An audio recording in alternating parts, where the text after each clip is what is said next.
Didana Batama, Dudaya, Dadaya, Sarota, Pinsama, Sarama, Tadama, Adama, Noama, Datama, Pirama, Data, Chillu, my, Didana Batama, Dudaya, Dadaya, Sarota, Pinsama, Sarama, Tadama, Adama, Noama, Datama, Pirama, Data, Chillu, my, Data.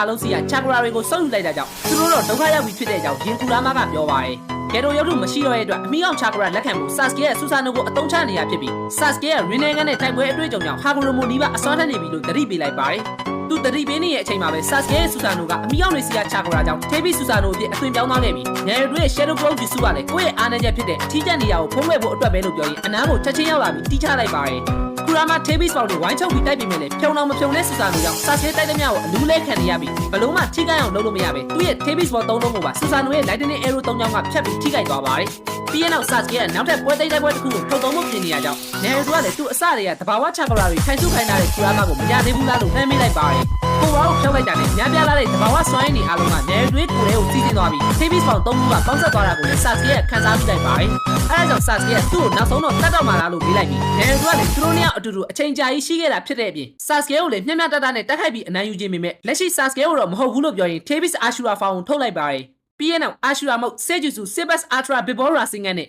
Sasuke ရဲ့နောက်ဆုံးနဲ့စွမ်းအားအကြီးဆုံးဖြစ်တဲ့ Indra Arrow ရဲ့ဓာတ်ရိုက်ထိမှန်မှုကြောင့် Final Valley တစ်ခုလုံးမှာပျက်စီးသွားတဲ့အပြင်စစ်မြေပြင်အထိပါစွမ်းအားရိုက်ခတ်မှုတွေကဖြစ်ပေါ်လာခဲ့ပါတယ်။ Kakashi ကလည်းတချင်ကသူ့အနိုင်ကျင့်ခဲ့တဲ့တပည့်လေးနှစ်ယောက်ရဲ့ကြောက်ကမန်းလေးပြင်းထန်တဲ့တိုက်ပွဲကိုဘာမှမလုပ်နိုင်ပဲထိုင်ကြည့်နေခဲ့ရပါတယ်။အဲ့ချိန် Naruto နဲ့ Sasuke ကလည်းကြီးမားတဲ့ပောက်ကွဲမှုတန်ကြောင့်မြေပြင်ပေါ်ကိုပြန်လည်ပြုတ်ကျလာခဲ့ပြီးသူ့စီရတာတဘာဝစွမ်းအားမရလိုက်ဘူးဆိုရင် Naruto တင်နေလောက်ပြီလို့ Kurama ကပြောပါတယ်။အဲ့ချိန် Sasuke က Amaterasu နဲ့တိုက်ပြီးမဲ့ Chakra ဝင်းရုံနဲ့ကာလိုက်တာကြောင့်ကန်ကောင်းသွားခဲ့ပြီးနှစ်ယောက်လုံးကလည်း Chakra အရန်နေပြီဖြစ်လို့လက်သိချင်းရှင်ထိုးရမယ့်အခြေအနေကိုရောက်လာခဲ့ပါတယ်။သူတပြန်ကိုတပြန်ကြံနေတဲ့အရာတွေအကုန်ထုတ်ပြီးတိုက်နေရင် Sasuke ရဲ့ Chidori ကလည်းသုံးလို့မရတော့တဲ့အချိန် Naruto ရဲ့ Rasengan ကပါခလုတ်တိုက်ပြီးအခြေအနေဖြစ်သွားပါတယ်။ Sasuke ကလည်းအဲ့ဒါကိုအခွင့်ကောင်းယူပြီးအပေါ်စီကနေဖိထိုးပြီးမဲ့ Naruto ရဲ့ခေါင်းတိုက်ချက်နဲ့ကန်ချက်ကြောင့်ပြန်မောက်သွားခဲ့ပြီးတယောက်နဲ့တယောက်အရှုံးမပေးပဲနောက်ဆုံးအချိန်ကြီးတစ်ချက်ချင်းဘာတပြန်ကြားတပြန်ဆုံးမနေခဲ့ကြပါတယ်။အဲ့လိုနဲ့တွားရီကျွတ်ပြီးတစားနဲ့အိုင်းကုန်ခန်းလာတဲ့အချိန်မှာတော့သူတို့ရဲ့ငငယ်က Shinobi Kumite လက်ရည်ဆန်းတဲ့ပွဲကိုအိမ်မက်မက်နေတဲ့ Sakura ကလည်းနိုးလာခဲ့ပါတယ်။တနေကုန်တက်ခိုက်နေပြီးနေတောင်ပြန်ဝင်တော့မဲ့အချိန်ထိအချစ်ဆုံးတငယ်ချင်းနှစ်ယောက်ကဘာဆွမ်းမှမရှိတော့ပဲလက်သိချင်းရှင်ထိုးနေရင်အားပြောလာတဲ့တက်ခိုက်ချက်တွေနဲ့အတူမတ်တက်တောင်ကောင်းကောင်းရက်လို့မရတဲ့အခြေအနေကိုရောက်လာကြပါတယ်။သူတို့ဘလုံးမအားဆိုင်လို့မရတော့တဲ့အချိန်မှာ Kurama က Naruto အတွက် Chakra နည်းနည်းလောက်ပြန်စုပေးထားပြီးမြဲအဲ့ဒါကို Rinnegan ရဲ့အစွမ်းနဲ့ Sasuke ကဆုပ်ယူလိုက်ပါတယ်။ပြီးရင်နောက်ရထားတဲ့ Chakra နဲ့ Chidori ကိုထုတ်လိုက်ပြီး Naruto ကိုအဆုံးသတ်ဖို့လုပ်ရင်နှုတ်ဆက်ပါတယ်ငါရဲ့တူးတဲ့သောတငယ်ချင်းလို့ပြောလိုက်ပါတယ်